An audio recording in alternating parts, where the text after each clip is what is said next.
Washington Journal continues. Our first guest of the morning is Bill Kristol, the founder and editor of the Weekly Standard. Good morning to you. Good morning. 5 o'clock this morning, you post an editorial on the Weekly Standard's website. The headline, "The Crisis and the Truth," dealing with the events of the 48 hours. What's the summary? I think what struck us is that Donald Trump's posts Saturday morning are different from his previous posts. You know, he said things that I think, and my colleagues I think are inappropriate and vulgar and reckless and irresponsible before. But here he's really creating an institutional crisis in the U.S. government. I mean, he's accusing his predecessor of wiretapping him, presumably for political reasons, and inappropriately, based on information that he allegedly had, quote, just found out. If you remember the first tweet, "I just found out." I wonder what he found that out at 6 a.m. Saturday morning. So that's a serious charge. It's the President of the United States making that charge. He's basically accusing the previous president of using the FBI, one gathers from the context, to get authority to wiretap. The current FBI director was the FBI director then. What does he do? You know, he's impugning the integrity of the FBI, of the FISA court. So I think it's it's different. As I say, it's a little different from when he attacks the media, you know, the failing New York Times, or there are 3 million voters who were fraudulent or whatever. Those are silly things or sometimes irresponsible things. But this really does create a kind of institutional crisis. And so what we call for is quick, open hearings at the highest level, either a congressional select committee, could be the president, could appoint, you know, a very independent committee headed up by very serious people, retired judges, retired attorneys general, to get to the whole truth. What was the Trump-Russia connection? What did the Obama administration do? What is the truth about this whole complex of issues now raised about the 2016 campaign? And that's aside from the congressional investigations currently taking place, a look at these issues. I think those are okay, and maybe those can be stepped up and done well, but I would say there's so much partisanship already on those committees, and so many people have already weighed in. You have Devin Nunes, whom I know and rather like, but the chairman of the House Intelligence Committee, already giving all kinds of opinions about what's happening. Well, how does he then preside over a serious investigation? What I prefer is, you know, 2 retired attorneys general, 1 from each party, or 2 judges who are on senior status, appointed by, you know, Obama and Bush, something like that, highly respected people, to take 60 days and say, let's have full authority to get to the bottom of this. Meanwhile, I think Jim Comey, especially the director of the FBI, needs to say something. I mean, he is the director of our leading federal law enforcement agency. The President of the United States has just accused that agency, under his direction, of basically, for political purposes, abusing the authority they have to pursue counterintelligence inquiries. And I think he needs to speak up today. And yet he turns to the Justice Department. Well, he's subordinate. You know, he reports up to the Justice Department, and normally, I remember this when I was in government. I think it's still the case. You know, the FBI director would go to the Justice Department, to the Attorney General and to the Assistant Attorney General for Public Affairs or whatever, and say, can we put out a statement? But look, I think if Jeff Sessions says, no, I'm sorry, you can't say anything, I think Comey may just say, I'm sorry, I'm going to say something. I mean, if you're an FBI agent, if you're the judge on the FISA court, what does it feel like? Leave aside what it feels like. What lesson is being conveyed to the American public? This is what's so damaging about this.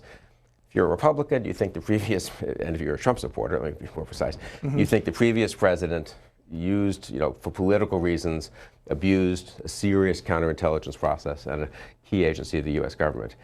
If you're not a Trump supporter, you think the current president is recklessly making charges to that effect and calling into question the integrity of the whole process by which we try to pursue counterintelligence investigations. It's a pretty serious matter either way, and it really should be resolved as soon as possible.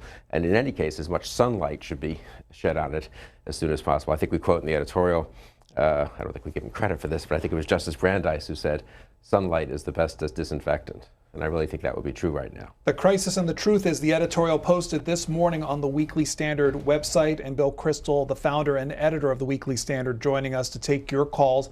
Again, 202-748-8000 for Democrats. It's 202-748-8001 for Republicans. And for Independents, 202-748-8002. Our first call for you this morning comes from John. And John is from Maryland, Missouri, calling on our Democrats line. Hi. Good morning, Mr. Kristol. Good morning. A quick statement and then a question for you. December 7th, 1941. September 11th, 2001. January 20th, 2017. Now, my question,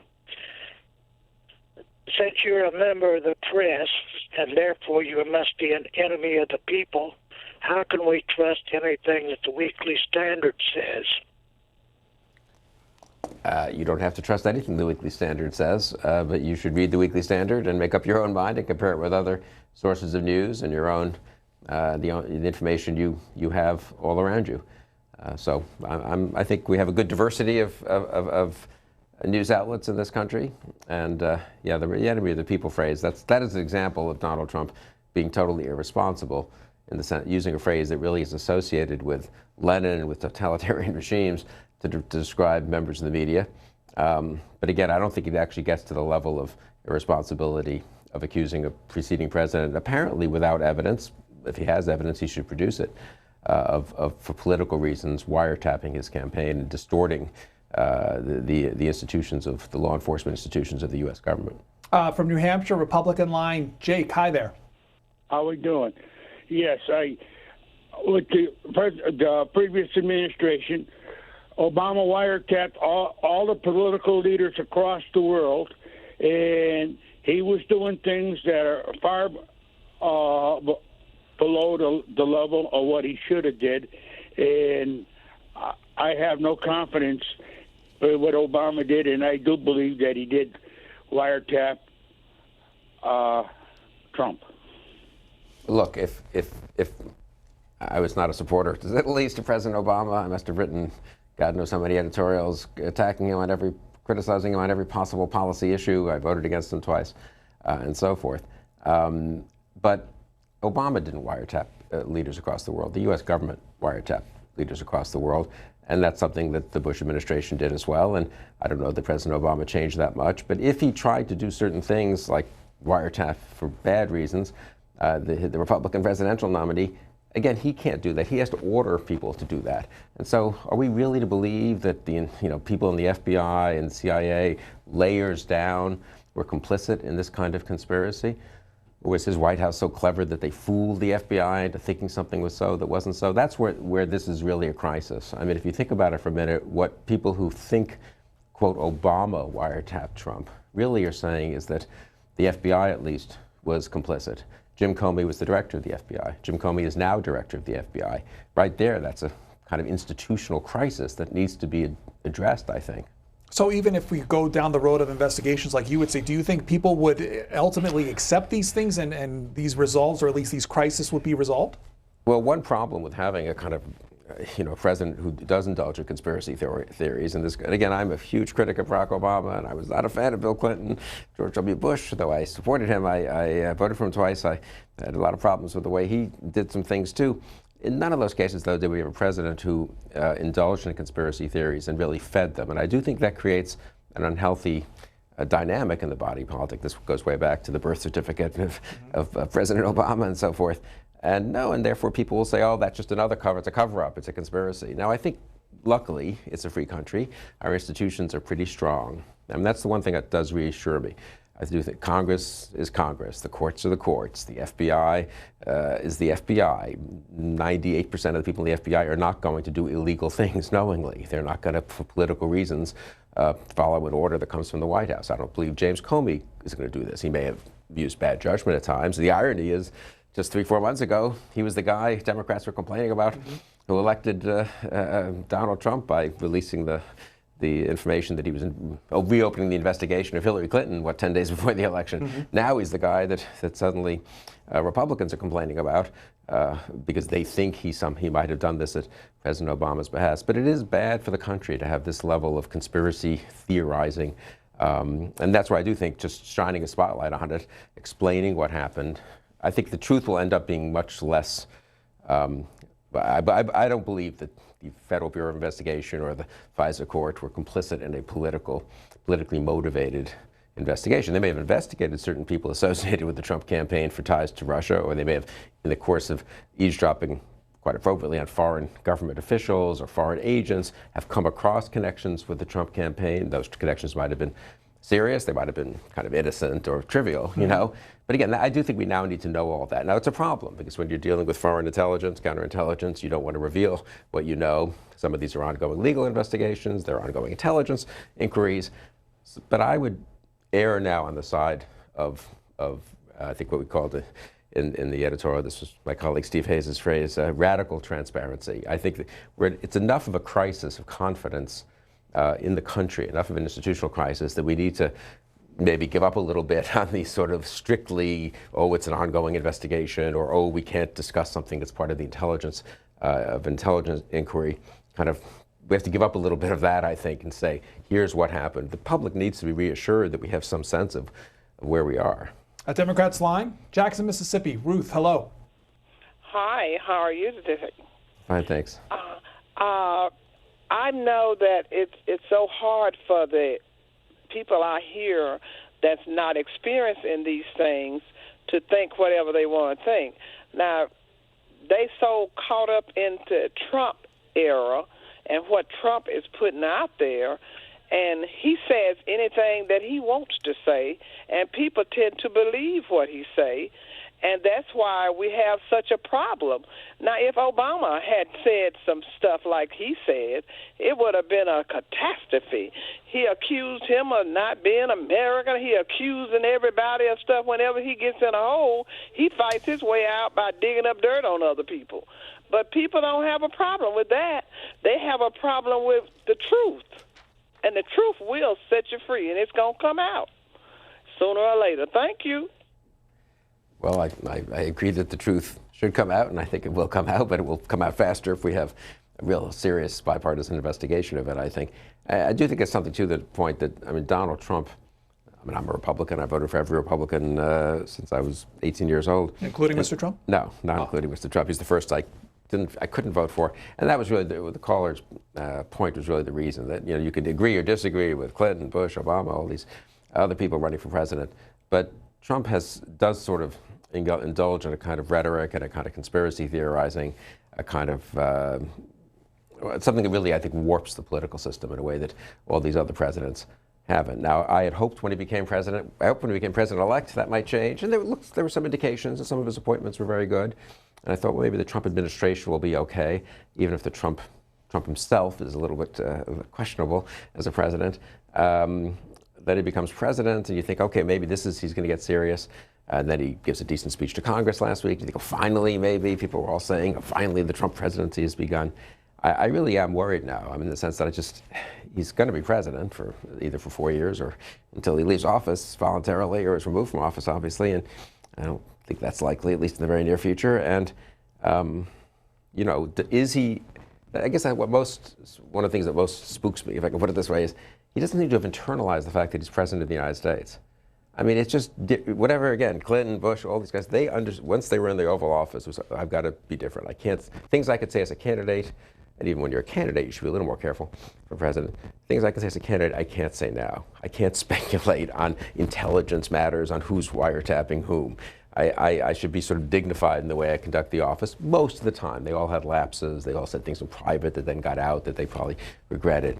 But Trump just seems not even to have the notion that being president is different from being a private citizen, a businessman, a troublemaker, a TV reality host, someone sitting here with you talking freely and speculating. It's just different, you know, and that's what worries me about him as president. I think that's why he as president can do a fair amount of damage to the system. Having said that, I think the institutions are strong and will overcome this particular problem one way or the other.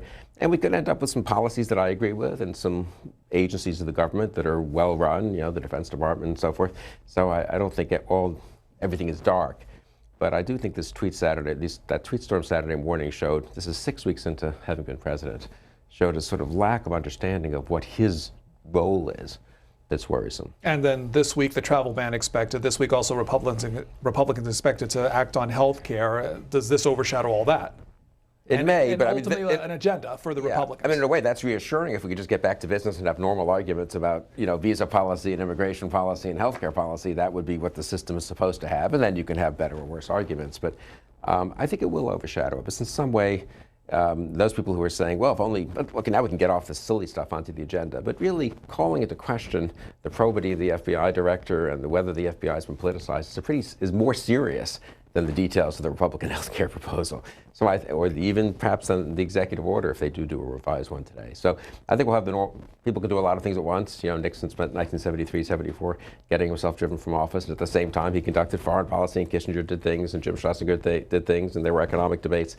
It's not like the whole world stops if there's a kind of institutional crisis of the kind we have. But yeah, I do think I think the sort of sophisticated view that, well, there's this nonsense going on with Trump, but then the serious people are focused on health care.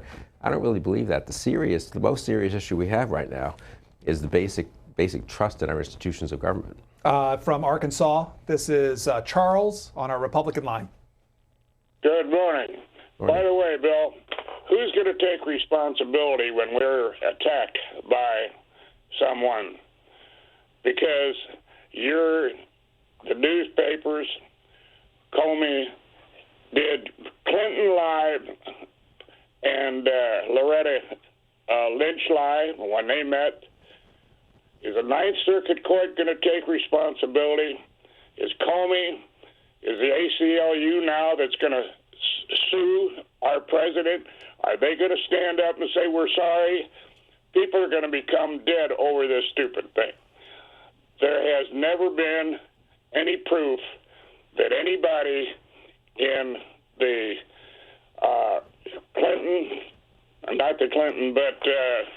the Trump group actually committed any crimes by contacting Russia, if they did or not. But who's going to stand up and say, I'm sorry that we held back all these items that have to be done to protect this country? Thanks, caller. Look, I agree there's no proof that that Trump committed any crimes or that his senior advisors did, and I don't think I've never said they did, and I don't think most responsible people have said they did. There are things that probably should be investigated, and they are being investigated by congressional committees. Those committees are chaired by Republicans, so I don't think they're going to be unfair investigations. But there are things that should be looked into. There were unusual aspects of the campaign and of Trump's team's connections with Russia. Trump himself let his national security advisor go, partly over Russia-related matters. So that's worth looking into. But yeah, I agree. No one should accuse anyone of a crime without having evidence. I mean, on the executive order, it may be that the various tightening up of certain requirements that Trump tried to do in his first week was important to fight terrorism. It's not clear that it was. Lots of terrorism experts think this is pretty marginal and trivial and even of a distraction, maybe even counterproductive at times. Trump said it's extremely urgent, had to do it right away. And then the thing got struck down in court, and now it's taken him 4 or 5 weeks to propose a substitute. So meanwhile, people have been coming in the way they were. It's not like people were flooding in from these countries. They need a visa. They get interviewed. Maybe it should be tightened. Maybe a few countries should be shut down entirely. I'm not sure Iraq is one of them, a country that we've been fighting in and whose soldiers we've been fighting with, and a lot of whom have been fighting and dying with us.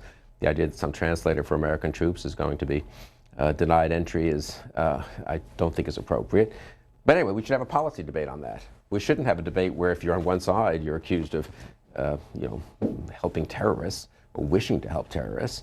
And again, there's a lot of evidence. There are a lot of serious people who thought a lot about this issue. But we'll see what happens. I would say generally on immigration, I'm not that liberal on immigration, and I'm certainly pretty hawkish on the war on terror, and I've always defended pretty aggressive U.S. government actions, including the National Security Agency and the wiretapping and stuff that some of my libertarian and conservative friends don't like. So I'm sort of a hawk on the war on terror, and I'm not that liberal on immigration policy because I think there's a reasonable case for cutting back a little bit. But some of what's happening, I think, is not going to be popular. I mean, with these raids and separating families, and it shouldn't be popular. So again, here's one problem if you're a conservative. What Trump is going to do is going to discredit conservative arguments. There are serious conservative arguments that we need to rethink. Well, everyone thinks we need to rethink immigration one way or the other. And there are some conservative arguments about restricting some lower wage immigration. I'm not sure I agree with them, but they're serious policy arguments. There are serious arguments about what you do about the 11 million people who seem to be here without documents. And I think Obama deported some people. Obviously, everyone thinks people who commit crime should be deported, et cetera. So, or almost everyone. But again, Trump is doing everything in such a ham-handed way that I think he will discredit the conservative arguments that that don't deserve to be discredited necessarily, and leave conservatives much worse off, and Republicans actually worse off as a result of what he's trying to do. From New Jersey, this is Maria, Independent Line. Yes, good morning. I have a couple of points to make, if you don't mind. First of all, Mr. Kristol said it was unthinkable to question the intelligence agencies. I'd like to remind him that Mr. Clapper lied under oath about surveillance of citizens. Schumer threatened President Trump with the intelligence agency's revenge. Loretta Lynch met with President Clinton before all of the brouhaha came out, and nobody's brought her to task seriously. I also want to make a comment that it really isn't a question of parties. It's a question of the globalist establishment and wanting their little wars, wanting no borders for our country. And nobody's looked into President Obama's records yet. He hasn't been vetted yet. And the Globe had an article that the Clintons had been put under a grand jury in December, and that actually Hillary Clinton tried to leave the country. Now, either that's true or that's false. Look into that. I think people have to fast and pray and believe in the goodness of the people of this country. And I'm tired of the snark and the smears of the neocons. I want them to just go away. Thank you. I think if you believe in the goodness of the people of this country, that includes those of us who are called neocons. And look, all these things should be looked into. I don't know that Hillary Clinton's fleeing the country or anything like that, but if some reputable news organization has reason to believe that, they should report that. I mean, look, it's unfortunate. Of course, intelligence agencies make mistakes, and I'm not going to defend every single person who's run an intelligence agency either. That's why we have congressional oversight. That's why we have media investigations. I don't believe that the FBI would go about a politicized investigation of Trump. Again, Jim Comey's the guy who released the letter about Hillary Clinton 10 days out. I don't think the FBI has usually been viewed as a hotbed of friends of Clinton, or for that matter, even of the Obama administration. But I'm not a defender of the policies of the Obama administration. I think one can say that there are people who just differ on policy. They all wish the best for the country. Most people who go into government do so because they want to advance policies they think are good for the country. Most people in the intelligence field, and I've worked with a lot of these people and know these people, maybe that just makes me a part of the globalist establishment, they actually work pretty hard to try to keep the country safe and to advance the interests of the country. And you know what? They've done a pretty good job. They've done a pretty good job. How many attacks have there been here, successful attacks since 9/11? There have been some, obviously, and some people were let in who probably shouldn't have been, or the FBI should have deported them after the first meeting instead of sending them the information back to the local police or so forth. And we can think of cases in Boston and Orlando. These are cases that Trump's travel visa change, incidentally, would not have affected, So that's one reason why serious people look at that and think, well, is that the right thing to do, of all the things you could do to tighten up our counterterrorism efforts? But the people involved in this have worked pretty hard since 9/11. And as I say, I think we owe them quite a lot. And one of the things I dislike most about all this globalist establishment rhetoric is, fine, attack Clapper. I have no reason to defend him. But don't attack all the people working there. And if these conspiracy theories sort of imagine that the entire CIA or FBI is hopping to it to do things they shouldn't be doing. And that's not the people I know who've worked at the FBI or the CIA. On that front, this is Sandy off of Twitter this morning. He starts by saying, Mr. Kristol, your naivete is staggering. Just who do you think is leaking daily from the state and the Justice Department against Trump, adding its Obama loyalist? That could be. That could be. And they shouldn't leak. On the other hand, have any of these leaks done damage to our national security? These leaks have been hostile, perhaps, to the new Trump administration. That happens. That's happened in the past. That happened when Reagan took over, and there were Carter people leaking against him and so forth. I'm sure Obama felt there were people in the Pentagon who gave accounts of meetings he had early on who were left over from the Bush administration, or were loyalists who believed in the war in Iraq, as I did and do, and who didn't like the fact that President Obama was getting us out of there and stuff. But again, there are leaks often in Washington, as you know, and there are leaks when a new administration takes over. And if there are serious national security implications of those leaks, people should be investigated and prosecuted. I would say it's a general matter. Leak investigations are not a good idea. You start going down that rabbit hole and you end up sort of getting yourself in more trouble than you do the leakers. That's what Nixon. It's very important to remember, it's useful to remember that Watergate began with a leak investigation. Why were they breaking into those offices, right? To put in bugs, and why? Why? Because they thought they wanted to discover who was leaking stuff. The Plumbers was the name of the group that Nixon put together to stop the leaks. So that's I just think it's a practical matter. Even if the leaks are annoying, I was in government, they really can be annoying. You're probably better off doing your business. You know what? If there were all the leaks in the world, if Donald Trump has a successful foreign policy, if Donald Trump repeals and replaces Obamacare, if his economic policies lead to economic growth, if he keeps the country safe, it's not going to really matter that there are all these leaks. And that's what's sort of crazy about it. Trump will be judged. He's in office for 4 years. He's been in 6 weeks. He'll be judged by the results of his policies. From his own point of view, and I think some of his aides know this, it's really nuts for him to be obsessing about what Hillary Clinton did or even what President Obama did. What does it matter? Let's just assume, I don't believe this is true, but let's assume Obama somehow arranged for Comey to improperly or shaded the law to wiretap some people in October at Trump Tower. So what? Trump's president, right? I mean, these wiretaps haven't emerged. No one has done anything with them. There have been some leaks, but those have sort of come and gone so far as there's no evidence behind them. If there's evidence, that's another question, but then if there's evidence, there's evidence. That's something you have to deal with. But if it's all phony, if it's all fake, there's nothing there, the smoke will blow away in a day, maybe a week. It's slightly annoying to get up and see some article that's thinly sourced on the front page of the Washington Post and New York Times. And you go ahead and you pass your Obamacare replacement, and you go ahead and you pass your economic package, and you go ahead and run a serious foreign and national security policy, and you'll be fine. So even from his own point of view, it's crazy for him to be obsessing about this. Bill Kristol from the Weekly Standard joining us. Michael from Atlanta, Georgia, Democrats line. Hey, good morning. How y'all doing? Good morning. Now, what's up, Pedro? Now, I ain't going to waste too much air on Mr. Kristol, no disrespect intended. But, I mean, what I'm concerned about is we sit here and watch all day. During the election, C-SPAN had every right-winger you could think of to throw out conspiracy about Hillary Clinton and everything. Now we got serious conspiracies going on with this administration, and all C-SPAN is doing is putting Republicans on to give us bubble talk about nothing. The President of the United States said that, as a veteran, really upsets me, that our president, prior to that, wiretapped his office. We had mass voter frauds. I mean, these conspiracies are on the lines of the Easter Bunny and Santa Claus. I mean, we need some serious journalism going on. And C-SPAN needs to put on people like Mother Jones, the Young Turks, somebody like that to give voice and not bringing on these right-wingers who had no problem running after every conspiracy they could find on Hillary, Bill Clinton, Obama, even though they couldn't find anything. Well, just to say, you mentioned two of those, and both representatives have been on this program over the course of time. I'll just add that, but finish your thought. I mean, you say over the course of time, it's 365 days in a year. So you bring them on 2 days and right-wingers the other 363 days to spread nonsense? That's not true at all, but we'll leave it at that. Let's go to Louise. And Louise is in Fredericksburg, Virginia, Republican line. Hi. Good morning. First off, I'm not a fan of Bill Kristol. I wasn't a fan of his father either. But let's stick to the facts.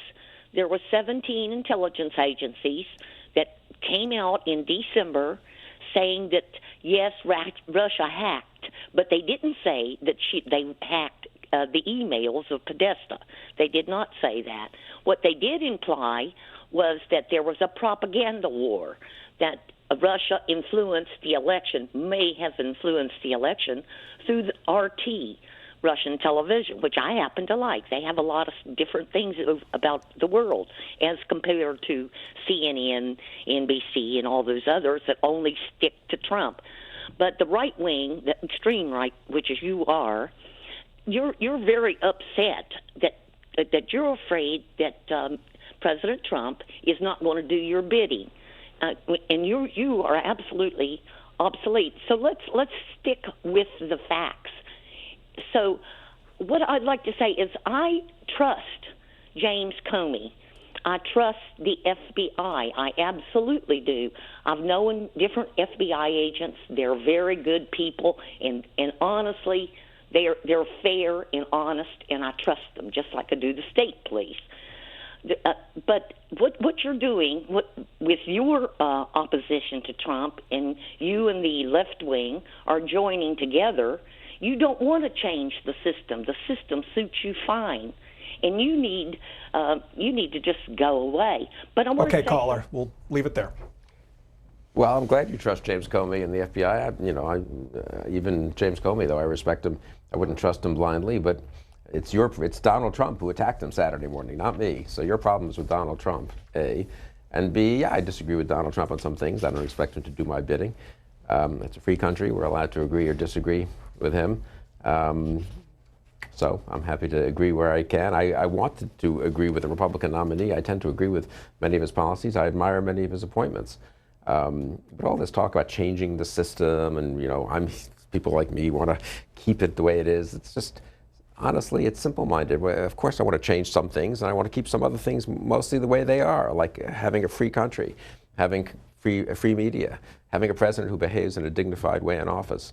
Those aren't bad things. And this country isn't in horrible shape, incidentally. People who've worked in government for the last 40 years haven't failed in every respect.